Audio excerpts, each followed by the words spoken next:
Aproximadamente hace 2 millones de años, un poderoso bloque de tierra logró emerger del profundo océano.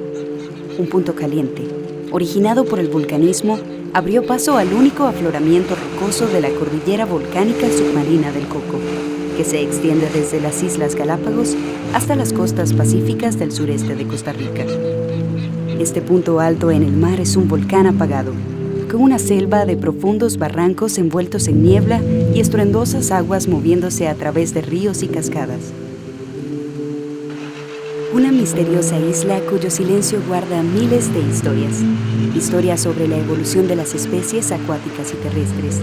Historias de aventureros, descubridores y científicos de todo el mundo. Se trata de la Isla del Coco.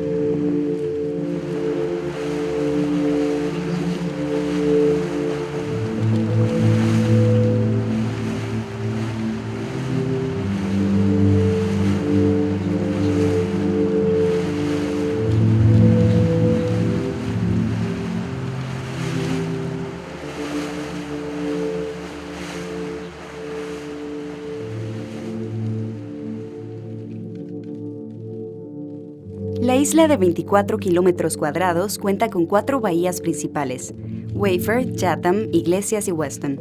Solo las 2 primeras de arenosas playas y accesibles para el ingreso.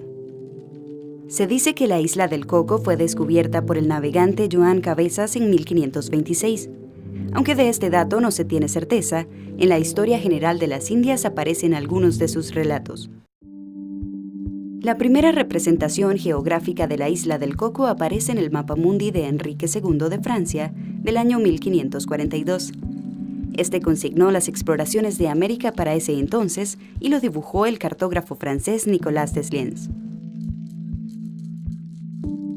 A principios de 1898 se realizó la primera expedición científica costarricense a la isla del Coco, dirigida por Henri Pittier, director del Instituto Físico Geográfico Nacional, y Anastasio Alfaro del Museo Nacional. Alfaro publicó sobre las aves y mamíferos que observó en la isla, incluyendo algunas notas sobre las aves marinas. Años más tarde, en 1902, Paul Viollet del Museo Nacional de Costa Rica realiza otro viaje y, como naturalista, recolectó y describió nuevas especies de moluscos terrestres.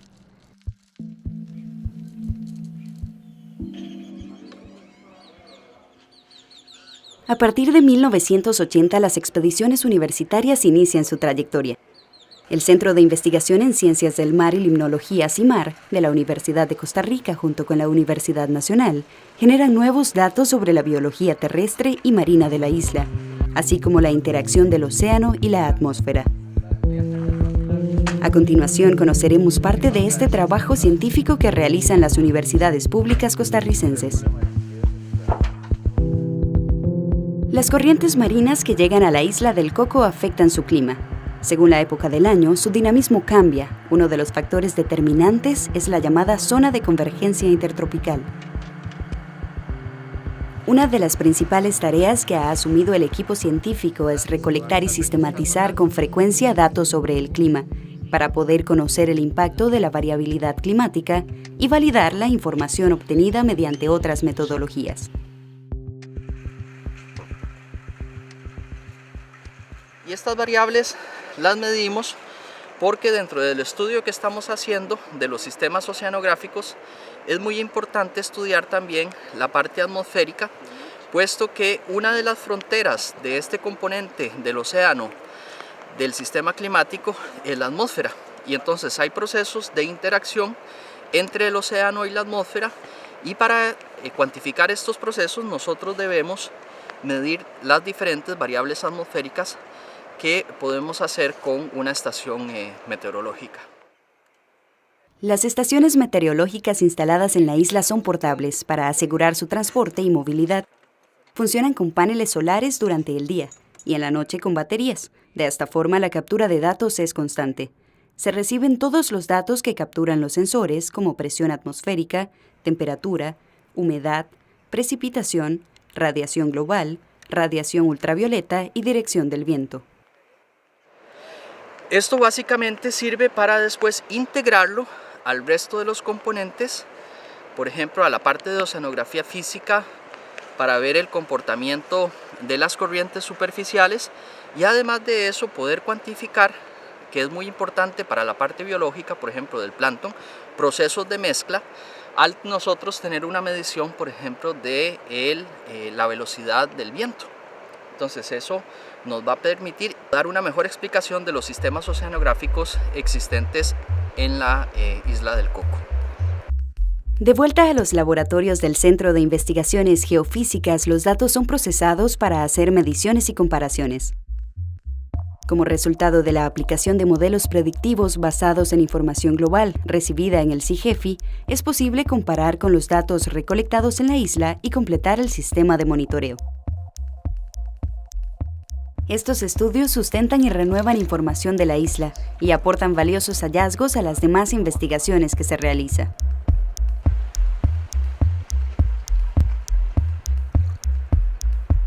Aquí la temperatura del agua está marcando, está con 27.3.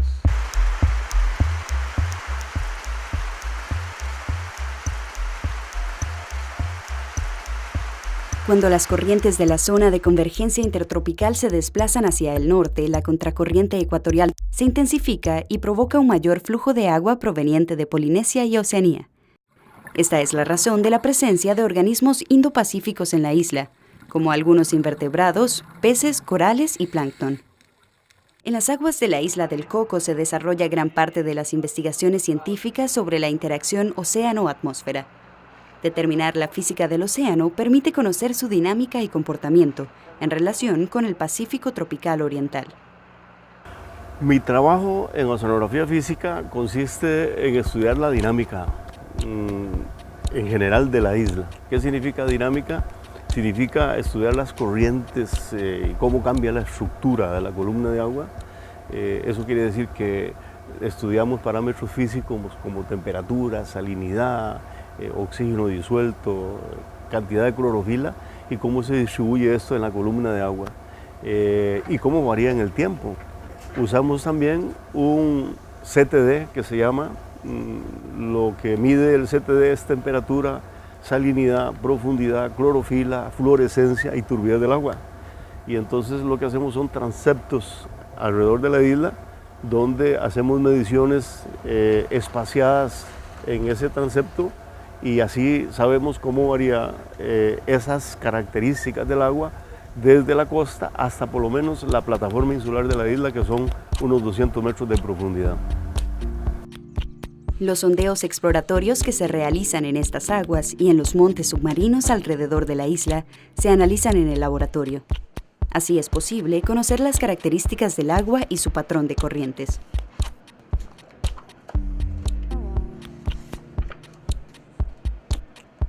Las expediciones científicas al Parque Nacional Isla del Coco fusionan los esfuerzos de dos instituciones públicas del país, la Universidad de Costa Rica y la Universidad Nacional, esta última representada por el Laboratorio de Oceanografía y Manejo Costero. Bueno, nuestro laboratorio en realidad viene trabajando en la isla del Coco desde hace 30 años, desde el inicio de la década de los 80. Y a partir de ahí siempre hemos estado interesados en determinar el patrón de corrientes, cómo se mueven las aguas entre Costa Rica y la isla del Coco, qué sistemas de corrientes afectan a la isla del Coco en sí misma, ¿verdad? Para determinar la influencia que pueda tener sobre ese ecosistema algunas corrientes, digamos que se desplazan desde grandes distancias.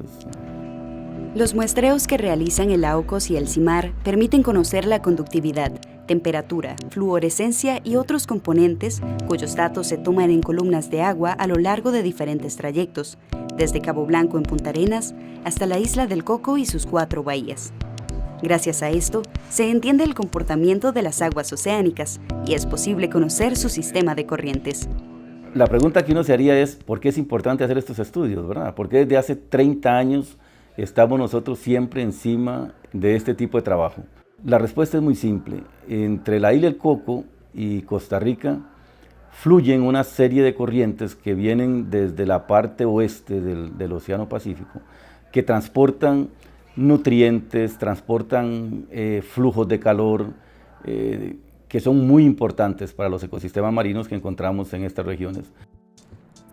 En 1869, el presidente de la República, Jesús Jiménez Zamora, nombra comandante a Rafael Oreamuno para iniciar nuevamente la búsqueda del tesoro. Durante sus expediciones, se enarbola la bandera de Costa Rica por primera vez en la isla del Coco, un 15 de septiembre, y se toma posesión oficial de la isla. Por ser un sitio natural privilegiado y contar con cientos de especies endémicas, es que el parque nacional más grande del país fue declarado como Patrimonio Mundial de la Humanidad por la UNESCO en 1997. Gracias a la iniciativa liderada por Rodrigo Carazo Odio y la Fundación Amigos de la Isla del Coco. Nosotros, los que queremos la Isla del Coco como algo muy cercano a nuestra patria, hemos estado pensando durante mucho tiempo que, siendo, como lo dijo ya muy bien Jacques Cousteau, la isla oceánica más bella del mundo, pues merecía esta condición.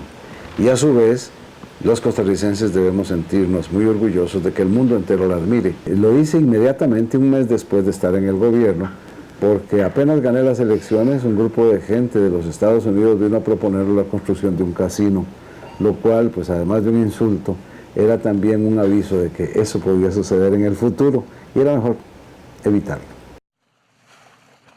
A pesar de esto, la isla del Coco es amenazada y atacada constantemente por embarcaciones pesqueras ilegales.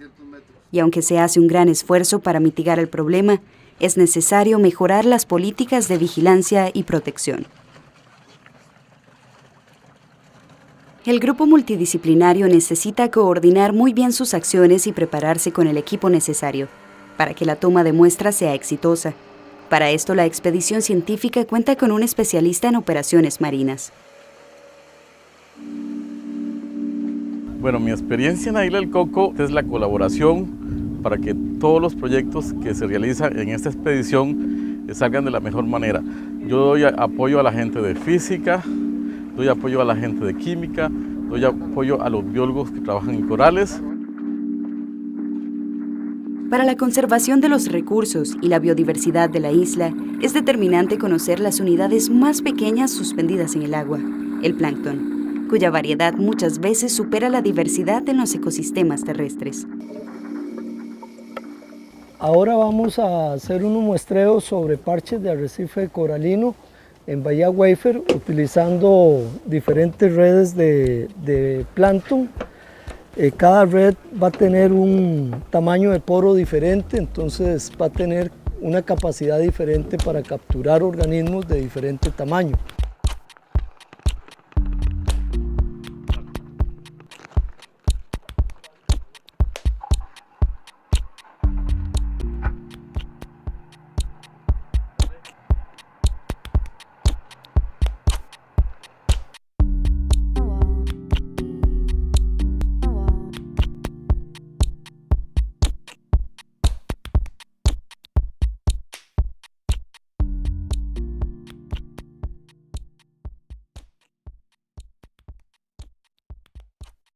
El plancton son los organismos suspendidos en el agua, microscópicos, que dependen de su transporte de las corrientes marinas y es la base de las cadenas alimentarias en los océanos.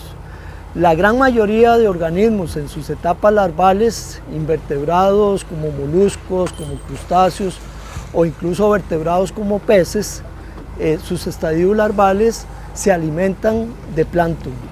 Si no hubiera plancton no tendríamos la vida marina que tenemos en nuestras aguas y en todas las aguas del planeta.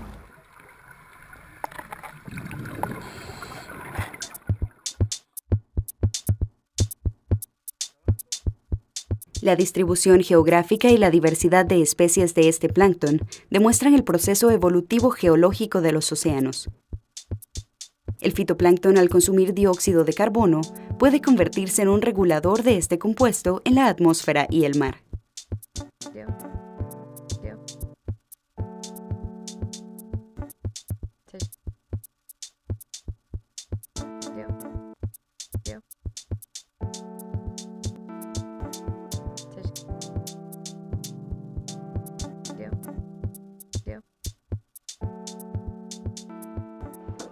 La distancia de esta isla oceánica de las masas terrestres continentales hace que los nutrientes de sus aguas sean especiales para la investigación científica.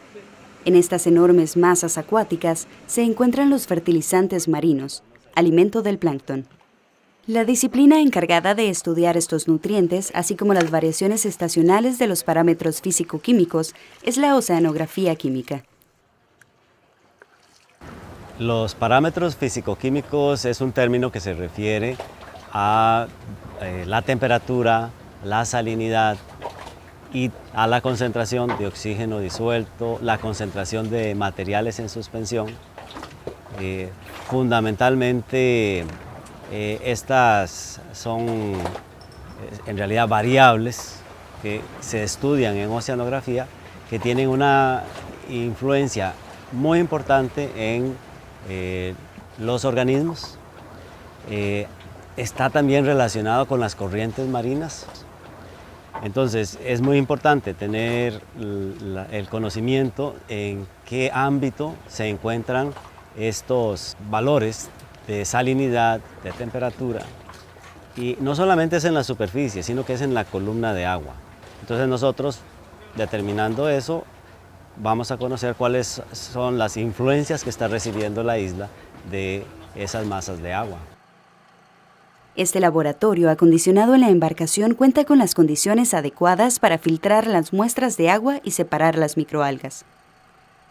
Con esto se determina la concentración de clorofila, un indicador general de la materia viva.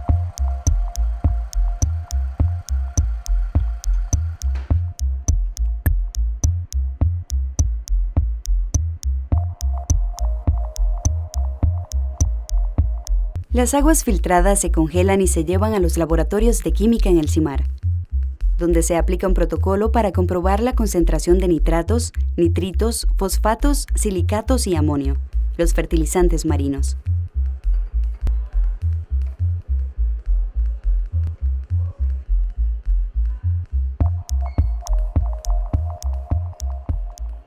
En la historia de la isla del Coco no puede faltar el nombre de Augusto Hissler, quien vivió por casi 20 años en esta isla desierta, acompañado de Lisbeth, su esposa. Desde 1889 hasta 1908, Hissler insistió en buscar el oro y las piedras preciosas que la isla del Coco escondía según las leyendas. A su llegada, Hissler encontró la significativa expresión "The bird is gone", el pájaro voló, lo que podría haber significado que el tesoro ya no estaba en su escondite. Su persistencia le permitió ser nombrado gobernador de la isla en 1905 y la concesión de la mitad de la tierra. Así lo decía el documento que Hissler poseía cuando murió en Nueva York en 1935. Investigadores de la Universidad Nacional buscan conocer el eventual impacto del cambio climático sobre las actividades turísticas asociadas a la existencia del Parque Nacional. El trabajo que estamos haciendo en